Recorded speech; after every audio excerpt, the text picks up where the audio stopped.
নমস্কাৰ পুনৰবাৰ স্বাগতম জনাইছোঁ আপোনালোকক অন্য এটা ভিডিঅ'লৈ। আজিৰ ভিডিঅ'ত আমি আলোচনা কৰিম অতি গুৰুত্বপূৰ্ণ কেইটামান প্ৰশ্নৰ উত্তৰ। গতিকে বলক ভিডিঅ'টো আৰম্ভ কৰোঁ। আজিৰ প্ৰথম প্ৰশ্নটো হৈছে অসম সাহিত্য সভা কেতিয়া প্ৰতিষ্ঠা কৰা হৈছিল?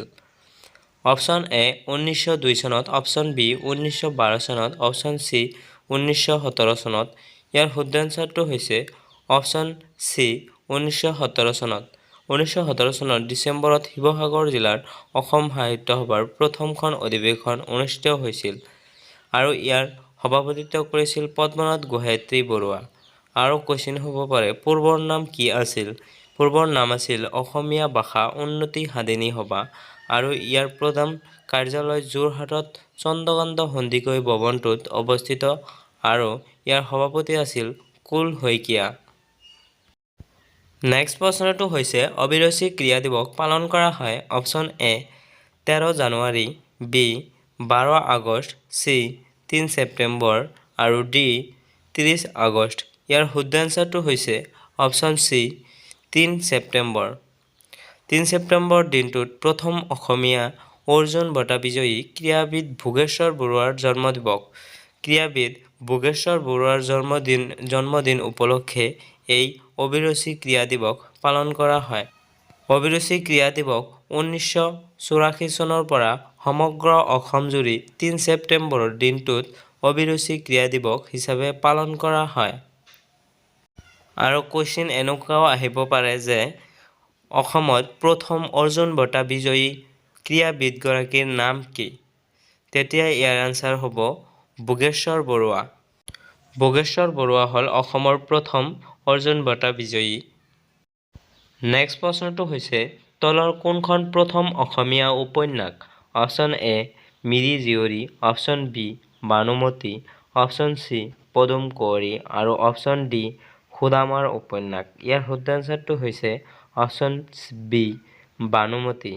ইয়াৰ লেখক হ'ল পদ্মনাথ গোহাঞিত্ৰী বৰুৱা আৰু এইটো লিখা আৰম্ভ কৰা হৈছিল 1891 চনত।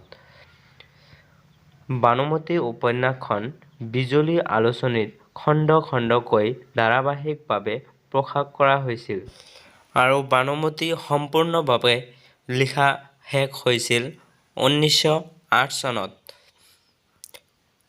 আৰু অসমীয়া সাহিত্যৰ প্ৰথম পূৰ্ণাংগ উপন্যাস হ'ল লাহৰী। নেক্সট প্ৰশ্নটো হৈছে একদম সহজ কুৱেশ্চন, সকলোৱে পাৰিব মই জানো, কিন্তু এইটোও পাজল লাগি যায় সকলোৰে। এইটো হ'ল প্ৰাক ঐতিহাসিক যুগত অসমৰ নাম আছিল option A Kaliabor, option B Guwahati, option C Pragjyotishpur আৰু অপশ্যন ডি চৰাইদেউ। ইয়াৰ শুদ্ধ এনচাৰটো হৈছে প্ৰাগজ্যোতিষপুৰ।